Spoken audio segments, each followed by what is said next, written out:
Weather tools, our window to the weather. Have you ever wondered how we know what the weather will be like? It's not just a guess, there's a lot of science behind it.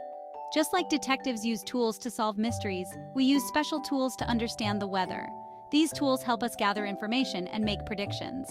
These tools are our weather helpers, telling us if it's going to be sunny, rainy, hot, or cold. They give us clues about what to expect. These tools help us prepare for the day. Knowing the weather helps us decide what to wear and what to bring with us. If it's going to rain, we'd better grab our umbrellas. Rainy days can be fun if we're prepared. If it's going to be hot, we might want to wear shorts and put on sunscreen. Staying cool and protected from the sun is important. Two of the most important weather tools are thermometers and rain gauges. Thermometers tell us how hot or cold it is, while rain gauges measure how much rain has fallen. Let's learn about them. By using these tools, we can create weather charts and understand patterns. This helps meteorologists make accurate forecasts. Weather stations have many instruments that work together to give us a complete picture of the weather. Meteorologists study this data to predict future weather. Learning about the weather can be fun and exciting. It helps us stay safe and enjoy our day no matter what the weather brings. Thermometers, measuring how hot or cold it is. A thermometer is a tool that tells us how hot or cold something is.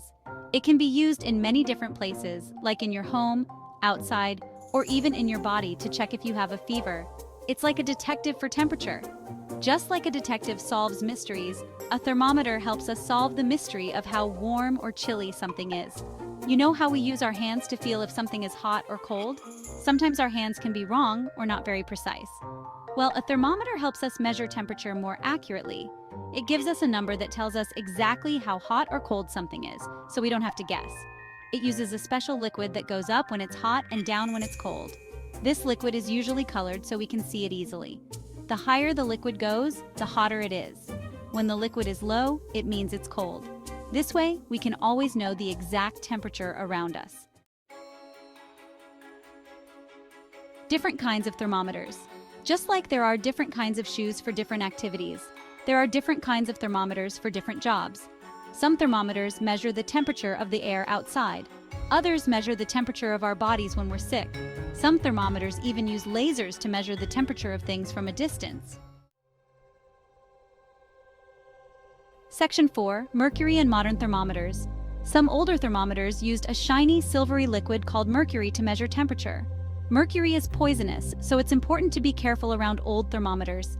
Today, many thermometers use different liquids that are safer. Section 5. Fahrenheit and Celsius.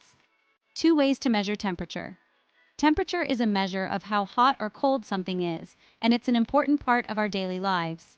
We can measure temperature in different ways, using different scales, just like we can measure distance in miles or kilometers. These scales help us understand and communicate temperature effectively. The two most common ways to measure temperature are Fahrenheit and Celsius. Each scale has its own unique way of measuring temperature. Fahrenheit is used in the United States, and it is often seen on weather reports and household thermometers, while Celsius is used in many other countries around the world, especially in scientific contexts and everyday life in Europe and Asia. Don't worry too much about the numbers. Just know that both scales tell us how hot or cold it is. Whether you are using Fahrenheit or Celsius, the important thing is to understand the concept of temperature and how it affects us. If you ever need to convert between the two, there are simple formulas and tools available to help you. For example, to convert Fahrenheit to Celsius, you can subtract 32 and then multiply by 5/9. To convert Celsius to Fahrenheit, multiply by 9/5 and then add 32. Understanding these two scales can be very useful in various situations, from cooking and weather forecasting to medical checkups. So next time you check the temperature, you'll know exactly what those numbers mean. Section 6. Rain gauges, measuring the rain. What if we want to know how much it rained? That's where rain gauges come in. A rain gauge is a simple tool that measures how much rain falls. It's like a measuring cup for rain. The more it rains, the higher the water level in the rain gauge.